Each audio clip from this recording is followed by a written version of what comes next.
میرا بیٹا جذباتی ہے، اسے وقت پر کھانا دینا اور اسے بولنا اس کی ماں نے اس کو معاف کر دیا۔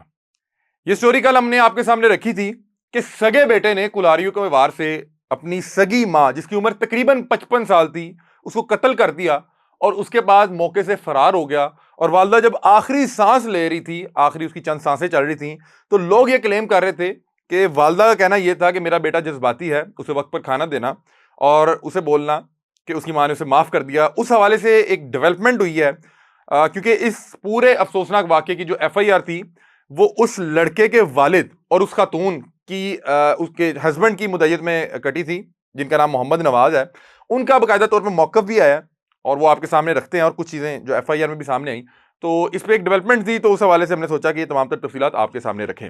اچھا، بتایا جا رہا ہے کہ جو لڑکا تھا جس نے اپنی والدہ کو کلہاڑیوں کے وار سے جو ہے شدید زخمی کیا اور زخموں کی تاب نہ لاتے ہوئے جو والدہ ہیں اس جہان فانی سے چلے گئیں، اور لوگ کلیم کر رہے تھے کہ جاتے ہوئے وہ بچے کے لیے اس طرح کے الفاظ بھی کہے گئیں۔ بتایا جا رہا ہے کہ جو بچہ ہے اس کا نام ہے توقیر اور یہ حافظ قرآن ہے اور وہاں کی مقامی مسجد میں بطور امام بھی جو ہے نمازیں وغیرہ پڑھایا کرتا تھا۔ اب وہ بتا یہ رہے ہیں کہ جو محمد نواز صاحب ہیں ان کا کہنا یہ ہے کہ یہ ماں کا بڑا ہی لاڈلا تھا اور یہ پچھلے 7 سال سے کچھ دماغی مسائل کا شکار تھا، اور یہ باقاعدہ طور پہ اپنے دماغی مسائل کو حل کرنے کے لیے ادویات کا بھی سہارا لے رہا تھا۔ اور یہ شخص جو ہے اپنی والدہ کے ساتھ ہی رہا کرتا تھا اور والدہ اس سے بہت زیادہ پیار کیا کرتی تھی۔ یہ کرتا کیا تھا کہ یہ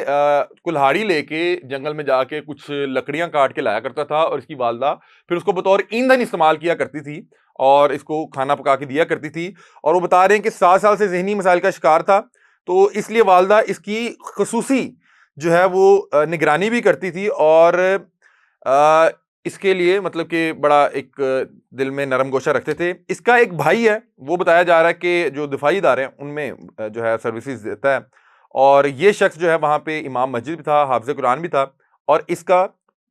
آپ کو پتہ ہے کہ بہت سے لوگ جب تعلیم حاصل کرتے ہیں تو تعلیم کا ایک برڈن ہوتا ہے، اس کی وجہ سے ان کو کچھ دیر کے لیے ان کے ذہنی جو کیفیت ہوتی ہے وہ عجیب ہو جاتی ہے۔ والد کے مطابق 7 سال سے دماغی مسائل کا شکار تھا اور باقاعدہ طور پہ اس کا ٹریٹمنٹ چل رہا تھا، اس کو ادویات دی جا رہی تھیں۔ اور وہ بتا رہے ہیں کہ ہوتا کچھ اس طرح سے ہے کہ یہ گھر میں ہی رہا کرتا تھا اور یہ اکثر کلہاڑی لے کے لکڑی کاٹنے جایا کرتا تھا۔ اس نے والدہ سے کلہاڑی مانگی ہے لکڑی کاٹنے کے لیے اور والدہ نے اس کو دے دی۔ اب پتہ نہیں اس کے ذہن میں کیا آیا، اس کا دماغ جو ہے اس ٹائم کیسے گھوما، کیا وجہ بنی، کیا بات ہوئی یا کیا چیز کے ذہن میں چل رہی تھی کہ اس نے اپنی والدہ کے سر پہ جو ہے کلہاڑی کا وار کر دیا، اور اس کلہاڑی کی ضرب سے وہ شدید زخمی ہو گئی، اور جیسے ہی اس کا خون نکلا، اب یہ اس کی والدہ بھی تھی اور لاڈ بھی بہت کرتی تھی، اب اس نے دیکھا کہ یہ میرے سے کیا ہو گیا، یہ میں نے کیا کر دیا، تو یہ فوری طور پہ وہاں پہ بوندل گیا، بکلا گیا اور اس نے وہاں سے دوڑ لگا دی، یہ موقع سے فرار ہو گیا۔ بتا رہے ہیں کہ جب اس کی والدہ کو جو وہاں پہ اس حالت میں دیکھا گیا تو فوری طور پہ جو لوگ اکٹھے ہو گئے، انہوں نے جو ہے وہ ریسکیو کو کال کی اور اس کی فرسٹ ایڈ دی۔ اب بتا رہے ہیں کہ اس کے والد کا کلیم ہے کہ والدہ نے جو ان کے آخری لمحات تھے اس میں اس طرح کی کوئی ایسی بات نہیں کی بیٹے کے والد سے کہ میرا بیٹا جذباتی تھا، اسے وقت پر کھانا دینا اور اسے بولنا اس کی ماں نے معاف کر دیا۔ وہ بتا رہا ہے کہ ضرب کے فوری بعد اس کا خون جو ہے بہنے لگ گیا تھا اور یہ بے ہوشی کے عالم میں چلے گئی تھی۔ 2 گھنٹے بے ہوش رہنے کے بعد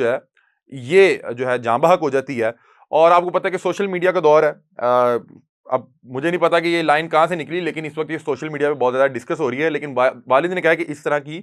کوئی بھی بات جو ہے وہ والدہ کی جانب سے آخری لمحات میں نہیں کی گئی، کیونکہ اس ضرب کے لگنے کے بعد وہ باقاعدہ طور پہ انکانشیس ہو گئی تھی، بے ہوش ہو گئی تھی، اور بے ہوشی کے عالم میں ہی وہ اس جہان فانی سے کوچ کر گئی۔ اب اس شخص کو جب گرفتار کیا گیا، بتا رہے ہیں کہ یہ کرنے کے بعد جب وہاں سے فرار ہوا، اس کی والدہ کا نام منظورہ مائی ہے، اور منظورہ مائی کو مارنے کے بعد یہ وہاں سے فرار ہوا اور جا کے روتا رہا۔ یہ جہاں پہ بھی جس اپنے علاقے میں جہاں پہ بھی جا کے چھپا، یہ وہاں پہ باقاعدہ طور پہ روتا رہا۔ پھر اس کو گرفتار کیا گیا، یہ حوالات میں بھی روتا رہا، اور پھر جب اس کو عدالت میں پیش کیا گیا تو اس نے باقاعدہ طور پہ عدالت میں پیش ہو کے بتایا جا رہا ہے، کلیم یہ کیا جا رہا ہے کہ وہاں پہ سورۃ یاسین کی تلاوت بھی کی، سورۃ یاسین سنائی بھی، اور وہاں پہ بھی روتا رہا۔ اور عدالت میں اس کے والد نے بتایا کہ آج بھی ادویات دے کے آ رہا ہوں، کہ مطلب کہ جو بھی اس کے ذہنی مسائل چل رہے ہیں اس کی جو ادویات وہ بتا رہے ہیں کہ پچھلے 7 سال سے لگا ہوا تھا، یعنی کہ اس ادویات پہ آج بھی اس کو وہ ادویات دے کے آیا ہوں۔ اب بہرحال اس کے والد تو کہہ رہے ہیں کہ یہ جو بات ہے، جو یہ بیان ہے جو وائرل ہے، میرا بیٹا جذباتی ہے، اسے وقت پر کھانا دینا اور اسے بولنا اس کی ماں نے اس کو معاف کر دیا، وہ بتا رہے ہیں کہ یہ اس طرح کی کوئی بات نہیں کی. لیکن اگر آپ یہ پوری مطلب کہ والد کا موقف بھی سنیں تو اس میں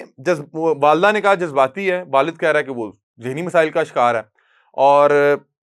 دوسرا جو کہا جا رہا ہے کہ اسے وقت پر کھانا دینا، تو وہ بتا رہے ہیں کہ والدہ کا لاڈلا بہت تھا کیونکہ ذہنی مسائل چل رہے تھے. تو والدہ جس بچے کے ساتھ، آپ کو پتہ ہے کہ یہ ویسے نارمل پریکٹس ہے کہ جو بچہ تھوڑا سا جس کو زیادہ اٹینشن کی ضرورت ہو یا جس کے کوئی مسائل چل رہے ہوں، عمومی طور پہ عام طور پہ والد یا والدہ کا اس کی طرف رجحان زیادہ ہوتا ہے تاکہ اس بچے کو کوئی اس طرح کی کمی محسوس نہ ہو. تو بہرحال وہ بتا رہے ہیں کہ میں اس کو آج بھی ادویات دے کے آیا ہوں اور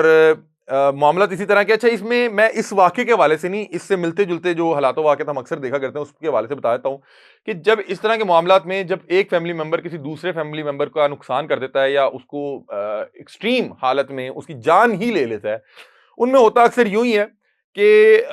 گرد و نواح کے لوگ بھی بتاتے ہیں اور ان کا اپنا بھی ہوتا ہے کہ چلو ایک تو چلا گیا دوسرے کو بچا لیں. مجھے نہیں پتا اس معاملے میں کیا ہے، لیکن جس طرح سے اس کے والد بتا رہے ہیں کہ یہ ذہنی طور پہ مسائل کا شکار ہے اور ادویات بھی موجود ہے، یہ لیتا رہا، تو ظاہری بات ہے اس کا کوئی میڈیکل رپورٹ وغیرہ بھی ہوں گی، اور جو کہ میرا خیال ہے کہ وہاں پہ عدالت کے روبرو عدالت بھی مانگے گی کہ بھائی دکھائیں اگر کوئی اس طرح کے معاملات ہیں. کیونکہ بہت سے معاملات میں لوگ شیلٹر لینے کے لیے بھی اس طرح کی بات کر دیتے ہیں، تو عدالت ان چیزوں کو انشور کرتی ہے کہ ظاہری بات ہے اگر ایک شخص 7 سال سے کسی مسائل سے دوچار ہے اور ادویات لے رہا ہے تو اس کا باقاعدہ طور پہ ایک ہسٹری ہوگی، ریکارڈ ہوگا. تو بہرحال وہ چیزیں تو میرا خیال ہے عدالت کا کام ہے اور وہ انشاءاللہ جلد از جلد اس کے تمام تر جو حقائق ہیں، ڈیٹیل ہیں، وہ تو سامنے آ جائیں گی. بہرحال اس کے حوالے سے اس کے والد نے جو موقف اپنایا اور جو بیان دیا وہ ہم نے آپ کے سامنے رکھا، کیونکہ ہم نے کل اس سٹوری کو آپ کے سامنے رکھا تھا. بہرحال یہ اس میں مطلب کہ یہ کوئی بڑی کہانی ہے، وہ یہ نہیں ہے کہ اس نے کہا یا نہیں کہا، اس میں یہ ہے کہ ایک ماں اپنے سگے بیٹے کے ہاتھوں قتل ہوئی ہے. اس میں سب سے بڑی خبر یہ تھی اور جو کہ سب سے بڑی افسوسناک بات تھی. اب وہ والد کا تو کہنا یہ ہے کہ شاید وہ کوئی مسائل کا شکار تھا اور اس ذہنی کیفیت میں اس نے یہ کر دیا اور فوری طور پہ وہ رونے لگ گیا، وہاں سے بھاگا کہ یہ میرے سے کیا ہو گیا. لیکن آپ یہ دیکھیں کہ ماں جو محبت کا دوسرا نام ہوتی ہے اور اس کو کس انداز میں، مطلب کہ آخری لمحات، اگر میں بہت اکثر اس طرح کے کیسز دیکھتا ہوں اور ہم رپورٹ بھی کرتے ہیں، اس میں ہمیشہ یہ سوچتا ہوں کہ جو بھی اس کا عزیز قارب ہوگا، مطلب اس طرح کسی بھی کہانی میں اگر آپ کا کچھ سگا خونی رشتہ، ماں بیٹے کو، بیٹا ماں کو، یا باپ بیٹے کو، یا بیٹا باپ کو، اگر اللہ نہ کرے اللہ نہ کرے اللہ نہ کرے کسی کوئی بدبختی کرتے ہوئے قتل کر رہا ہو یا کوئی اس طرح کا معاملہ، تو اس رشتے پہ آخری چند لمحات پہ کیا گزرے گا کہ یار یہ میرا بیٹا مجھے مار رہا ہے، یہ میرا بیٹا مجھے مار رہا ہے. اس کے مطلب کہ اس کے لیے مرنے کی تکلیف تو ایک طرف، اس کے لیے یہ ماننا کہ ہاں یار میرے بیٹے نے میرے پہ ہاتھ اٹھا دیا، ہاں یار میرے بیٹے نے میرے پہ کلہاڑی اٹھا دی ہے، یا اور اس سے کو بہت سے ایسے دیکھے جس میں والد بچوں کو مار دیتے ہیں. اللہ معاف کرے، اللہ تعالیٰ ہر رشتے کو محفوظ رکھے، ہر والد سے ہر بچے کو محفوظ رکھے اور ہر بچے کو ہر والد، مطلب کہ اللہ تعالیٰ ہر شخص کو اپنے حفظ و امان میں رکھے. یہاں پہ ہر روز اس طرح کرائم آ رہا ہے کہ رپورٹ کرتے ہوئے جو ہے آپ کا جو ہے وہ دل ڈرتا ہے، آپ کا کلیجہ منہ کو آتا ہے کہ یار کیا بتائیں بھائی. یہاں پہ ہم نے دیکھا کہ سگے رشتے دار، سگا خون، ماں باپ، یہ والا رشتہ اپنے سگے بچوں کے ساتھ جو ہے ان کو زیادتی کا نشانہ بنا دیتے ہیں. ہم نے اس طرح کیسز رکھے ہیں نا. تو بہرحال یہ المی ہے اور اللہ تعالیٰ ہم سب کو اس سے محفوظ رکھے اور ہر شخص کو جو ہے اپنے حفظ و امان میں رکھے اور عافیت والا معاملہ کرے. یہ اس پہ ڈیولپمنٹ تھی تو ہم نے سوچا آپ کے سامنے رکھیں، اپنی رائے سے میں آگاہ کیجیے گا. تب تک کے لیے اپنے میزبان علی امرا کو دیجیے اجازت. اللہ حافظ.